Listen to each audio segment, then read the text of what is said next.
The stars shone brightly against the endless black of space as the United Earth Space Command ship Intrepid glided through the void. Captain Jordan Hayes stood on the bridge, his eyes fixed on the main screen where a strange object grew larger by the minute. "Distance to unknown vessel," Captain Hayes asked, his voice steady despite the tension in the air. Lieutenant Ryan Clark looked up from his screen. 30,000 kilometers and closing, sir. It's moving unlike anything we've ever recorded. The year was 2157. Humanity had spread to Mars and Europa, building colonies and research stations throughout the solar system. Earth had known peace for nearly 40 years. The biggest challenges were resource management and the occasional dispute between colonies. Until today. "Open a channel on all frequencies," Hayes ordered. "Standard first contact protocols." Communications Officer Samantha Miller nodded, her fingers dancing across her console. "Channel open, sir. Broadcasting welcome message in all known languages and mathematical sequences." The bridge fell silent. The only sounds were the soft beeps and hums of equipment. Science Officer Alan Grant hunched over his station, analyzing the approaching ship. "Sir, I'm getting some unusual readings," Grant said, adjusting his glasses. "The vessel appears to be composed of crystalline materials we've never encountered before. And there's energy flowing through it in patterns that defy our understanding of physics." Hayes nodded. First contact. After decades of searching the stars, advanced alien life had found them instead. The main screen flickered, then filled with light. As the light dimmed, they saw a being unlike anything they had imagined. It appeared to be made of transparent crystal, with light flowing through its body like blood. When it spoke, its voice sounded like wind chimes. "People of Earth, we are the Vex. We come with urgent news and a warning." Miller's translation program worked quickly, converting the musical language into English. The alien continued, its crystal body pulsing with each word. "We have been observing your civilization for some time. Your development has been remarkable. But you are now in grave danger." Hayes stepped forward. "I am Captain Jordan Hayes of the United Earth Space Command. What danger threatens us?" The Vex seemed to shimmer. "They are called the Harbingers. Energy beings from the edge of the galaxy. They consume civilizations, strip planets of all resources, and leave nothing behind." Grant's console beeped urgently. "Captain, I'm detecting unusual energy signatures from the Vex ship. They're sharing data. Massive amounts of it. The Harbingers have destroyed 17 advanced civilizations in the last 1,000 years." The Vex continued. "They move in a pattern across the galaxy. According to our calculations, your solar system is next on their path." Hayes felt a chill run down his spine, but kept his expression neutral. "How much time do we have?" 6 of your Earth months, perhaps less. Most species choose to hide rather than fight. The Harbingers cannot be stopped by conventional weapons." Miller turned to Hayes, her eyes wide. "Sir, they're transmitting images, recordings of these Harbingers attacking other worlds." The main screen split to show scenes of devastation. Strange vessels of swirling dark energy firing upon planets, entire cities vanishing in flashes of light. "We have come to warn you because we respect your potential," the Vex said. "You must prepare to evacuate your key populations. The Galactic Council can offer sanctuary until the Harbingers pass through your region." Hayes straightened his uniform and looked directly at the crystal being. "We appreciate your warning. I must report this to Earth government immediately. Would you be willing to share more information about these Harbingers?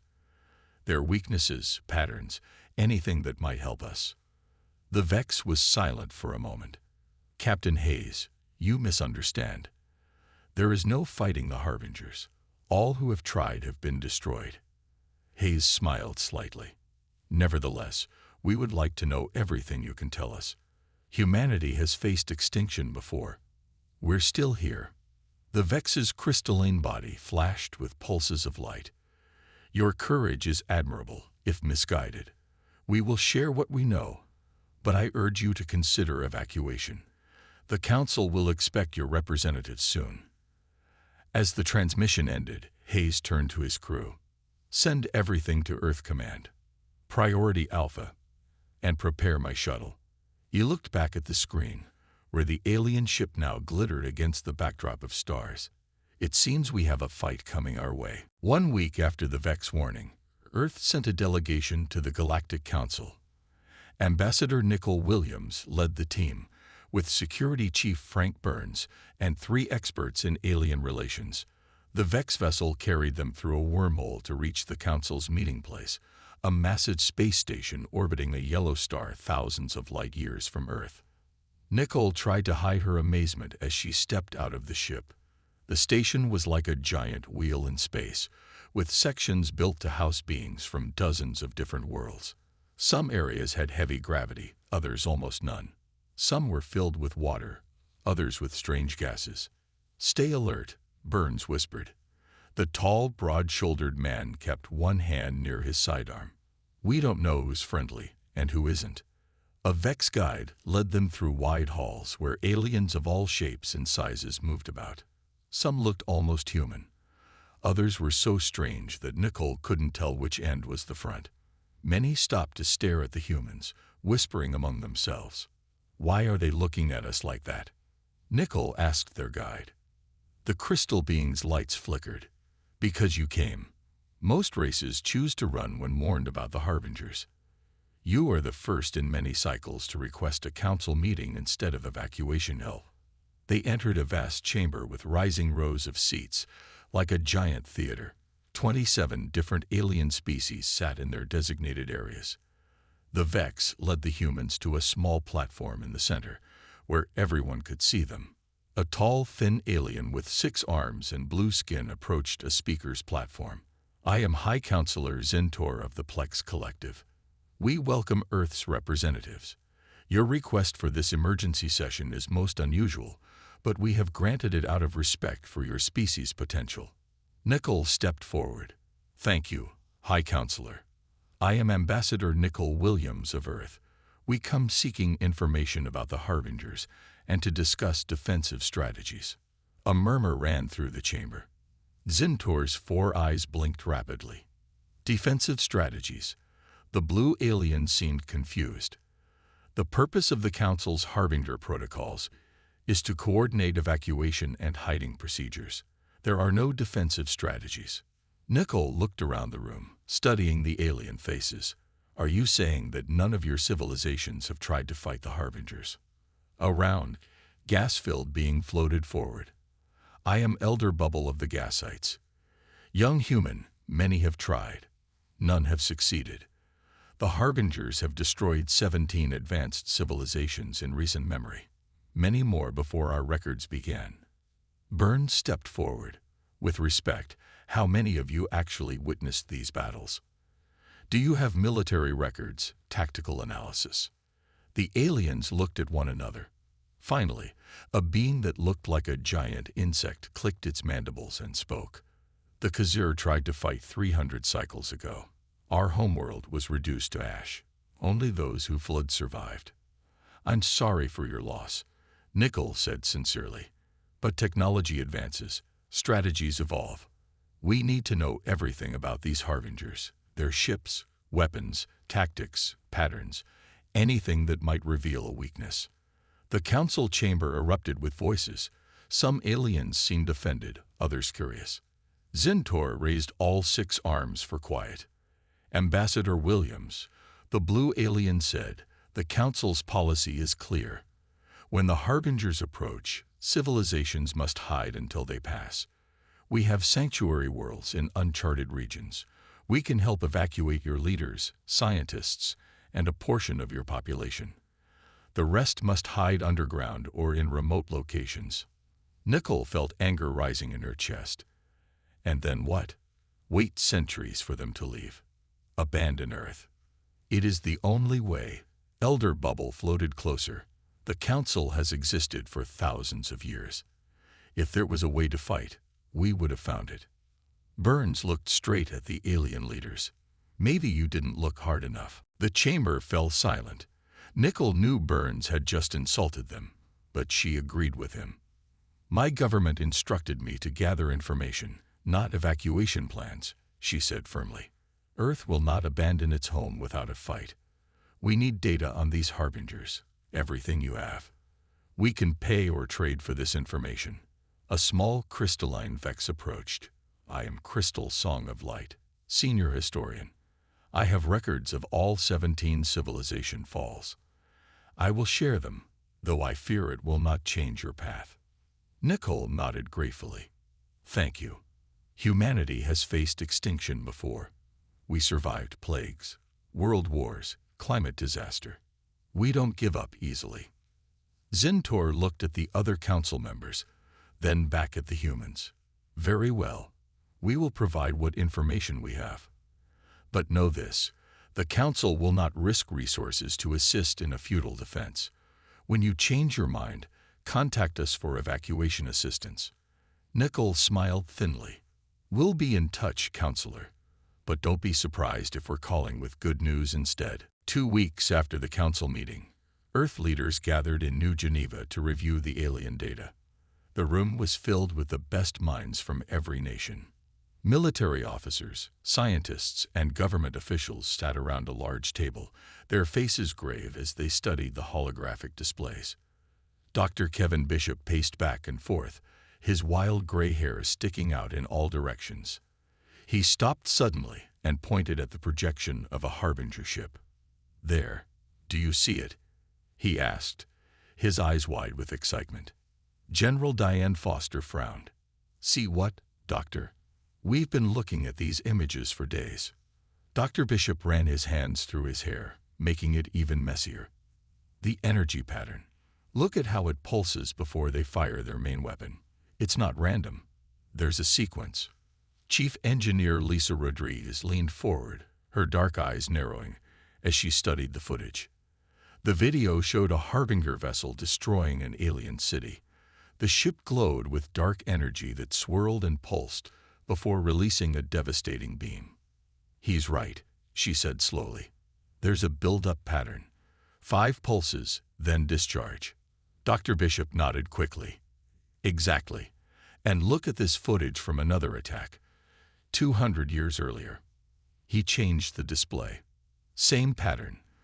5 pulses, then discharge. They're not invincible gods. They're using technology. Advanced, yes, but still technology." President Aaron Carter stood up. He was a tall man with a strong voice that filled the room. "What are you suggesting, Doctor?" "I'm suggesting the harbingers can be fought," Dr. Bishop replied. "They use some form of energy manipulation we don't fully understand yet. But if we can disrupt their energy patterns during the build-up phase, we might be able to prevent them from firing." The room buzzed with conversation. Commander Jack Peterson of the Global Defense Force tapped his fingers on the table. "Even if that's true, how do we disrupt their energy? We don't have weapons that can affect them." Lisa Rodriguez stood up. "Maybe we do. My team has been working on pulse disruptors for asteroid mining. They're designed to break down molecular bonds temporarily. If we could modify them to target the specific energy frequency the harbingers use." President Carter looked around the room. "How quickly could you develop a prototype?" 3 months, maybe 4, Rodriguez answered. "But we'd need resources, lots of them." "You'll have them," President Carter said firmly. "Every factory, every lab, every resource we can spare." He turned to the military officers. "General Foster, Commander Peterson, I need defense plans. Evacuations for civilians, military positioning, everything. If these weapons don't work, we need to be ready." Commander Peterson nodded. "Yes, sir. We'll coordinate with all Earth forces and the colonies." Dr. Bishop cleared his throat. "There's something else in the data. The harbingers always attack the same way. They send scouts first, then hit communication centers, then power grids. They have a pattern. If we know the pattern, we can prepare for it." General Foster finished. "Good work, Doctor." As the meeting continued, Crystal Song of Light watched from a corner of the room. The Vex historian had stayed on Earth to observe and record. Humans were fascinating. While other species accepted their fate, these beings searched for solutions, for weaknesses, for hope where none seemed to exist. Later that evening, President Carter found the alien observer on a balcony, looking up at the stars. "What do you think of our plans?" he asked.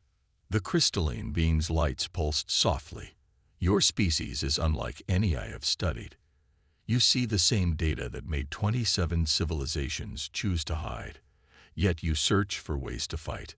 It's what humans do," Carter replied simply. "We don't give up."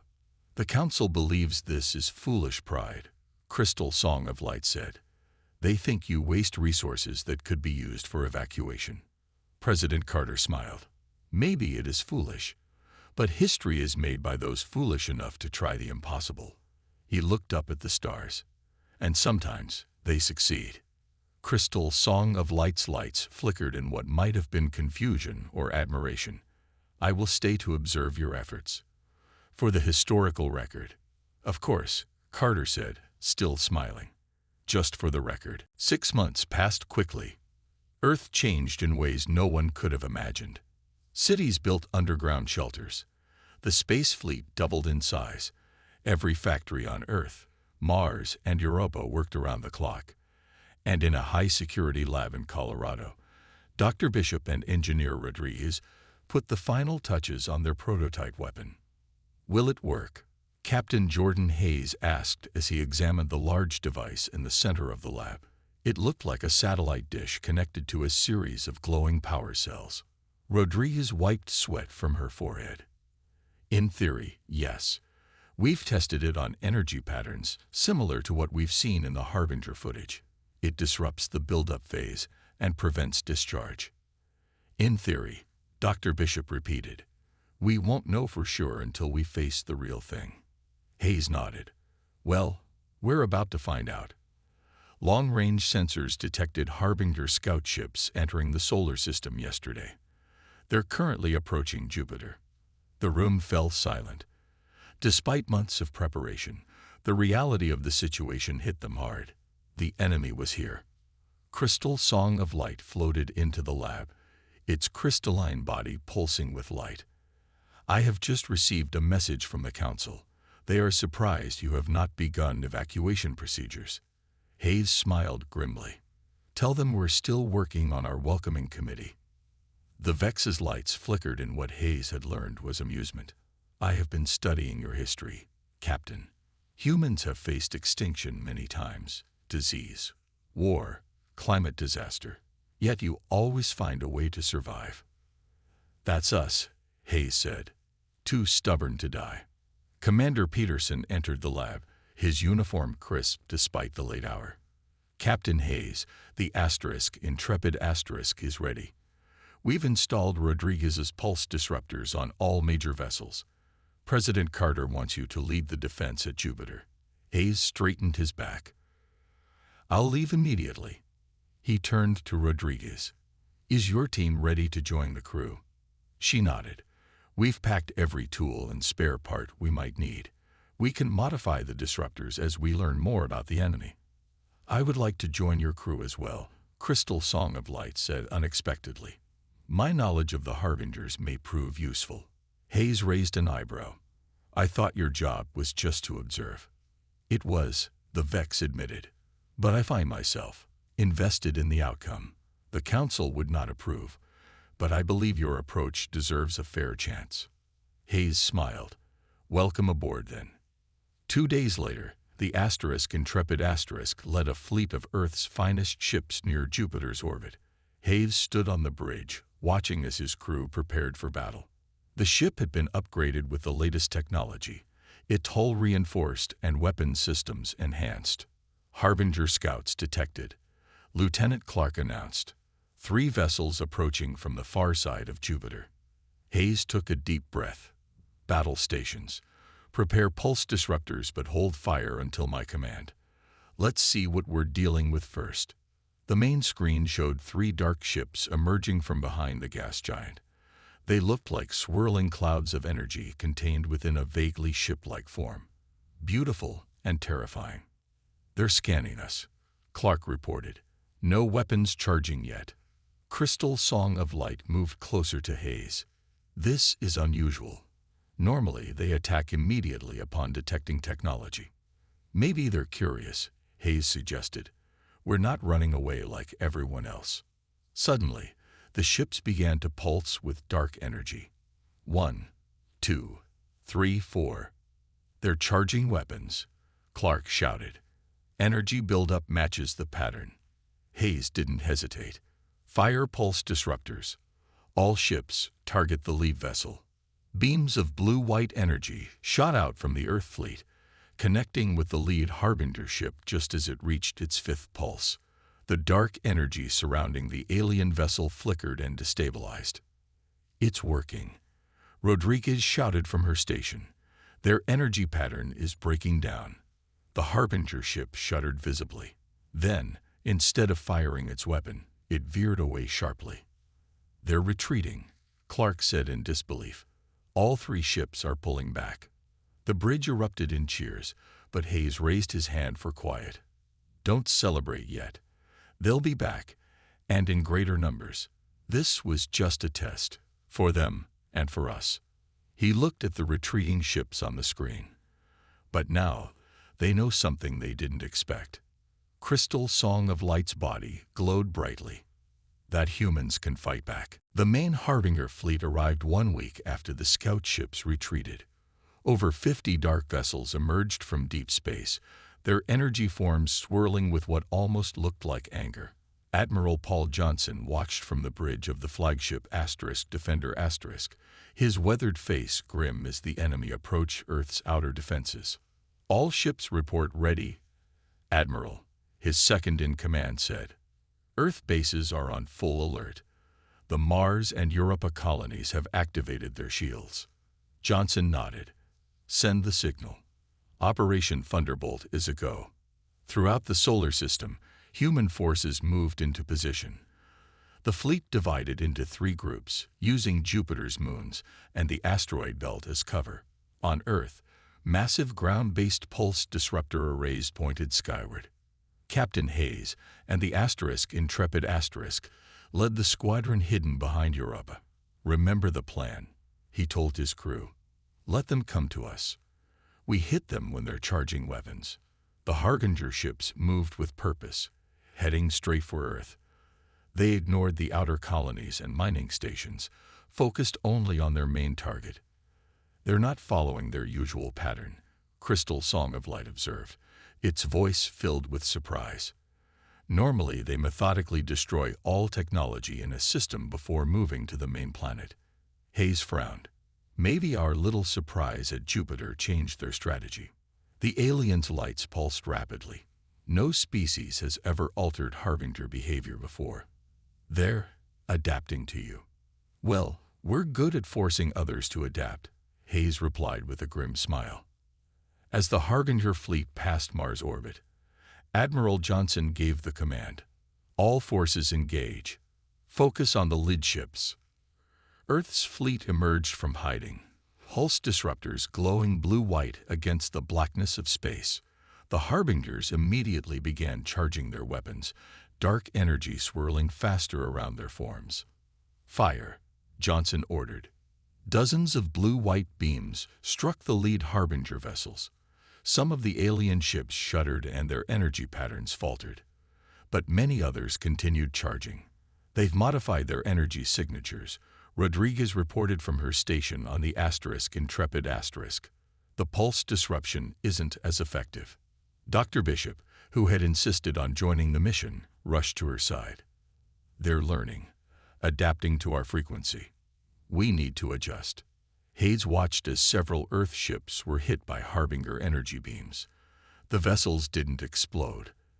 They simply ceased to exist, erased from reality. Thousands of lives gone in seconds. "Rodriguez, Bishop, give me options," Hayes demanded. Rodriguez typed frantically at her console. "We need to create a random frequency pattern. If we can't predict their energy signature, they can't predict our disruption pattern." "Do it," Hayes ordered. As Rodriguez and Bishop worked to modify the pulse disruptors, the battle raged across the solar system. Earth's forces fought with desperate courage, but the Harbingers pressed forward, their superior technology giving them the advantage despite humanity's preparations. Admiral Johnson's voice came through the comm system. All ships fall back to Earth defense perimeter. We can't stop them here, but we can slow them down. The Earth fleet retreated in good order, continuing to fire at the advancing enemy. For every human ship lost, they managed to disable or damage a Harbinger vessel, an exchange rate that shocked Crystal Song of Light. "This is unprecedented," the Vex said quietly. The Harbingers typically lose nothing in these encounters. Hayes watched as Rodriguez and Bishop finished their modifications. "We're not done yet." As the battle reached Earth orbit, the planet's surface lit up. Massive pulse disruptor arrays fired from every continent, their beams converging on the Harbinger fleet. These ground-based weapons were far more powerful than anything the human ships carried. The Harbingers' advance slowed. Several of their ships destabilized completely, their energy forms dissipating into space. Others began to retreat, moving away from the devastating barrage. On the main communication channel, Admiral Johnson's voice rang out. "They're pulling back. Maintain fire." For the first time in recorded history, a Harbinger fleet was in retreat. Not a tactical withdrawal, but a genuine retreat in the face of resistance they couldn't overcome. Crystal Song of Light's entire body glowed with excitement. "I must contact the Council immediately. They need to see this." Hayes looked at the alien, then back at the battle display where the Harbinger ships were moving away from Earth. "Tell them humanity sends its regards." News of Earth's successful defense spread quickly through the galaxy. Crystal Song of Light had transmitted the battle footage to the Galactic Council in real time. The council chambers erupted in chaos as the members watched humans driving back the unstoppable Harbingers. On Earth, celebrations were brief. Despite their victory, the planet had suffered damage. Several major cities had been hit before the Harbingers retreated. Millions were homeless, and thousands had died. In the command center beneath New Geneva, Earth's leaders gathered to plan their next move. "They'll be back," Admiral Johnson said, pointing to the holographic display showing the Harbinger fleet regrouping near Saturn. "They're not leaving the system. They're rethinking their approach." Ambassador Williams nodded. "We've received messages from the Council. Most species are still in shock that we survived at all, but a few of them want to help." Security Chief Burns looked up in surprise. "Which ones?" "The Vex have sent a battle group. They'll arrive within 2 days," Williams replied. "And 2 other species, the Merendi and the Khazir, have broken from Council policy. They're sending ships and technology." President Carter leaned forward. "Why the sudden change of heart?" Crystal Song of Light, who had returned to Earth after transmitting the battle footage, answered. "Hope is a powerful force, Mr. President. For thousands of years, all species believed the Harbingers could not be defeated. You have shown otherwise." Dr. Bishop entered the room, his clothes wrinkled and his hair even wilder than usual. "We've completed the analysis of the damaged Harbinger ship we managed to capture. Their technology is based on energy manipulation, just as we thought. But it's not magic. It's science. Very advanced science, but still science." Engineer Rodriguez followed him, carrying a small device. "And we found something else. The Harbingers communicate using energy pulses similar to their weapons. We've built a device that can disrupt their communications." Carter's eyes widened. "You mean we can prevent them from coordinating their attacks?" "Exactly," Rodriguez said with a tired smile. "Every time we learn more about them, they become less frightening." Outside the command center, Earth was transforming. People worked together to rebuild. Fear had been replaced by determination. In cities across the globe, humans and a small number of alien allies prepared for the next attack. The Vex shared their crystalline technology, helping to enhance Earth's defenses.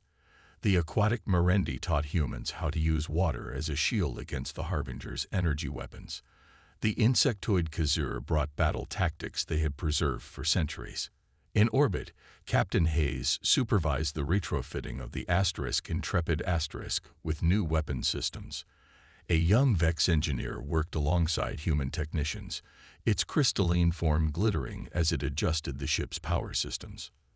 "Your vessel will be 30% more efficient with these modifications," the Vex said.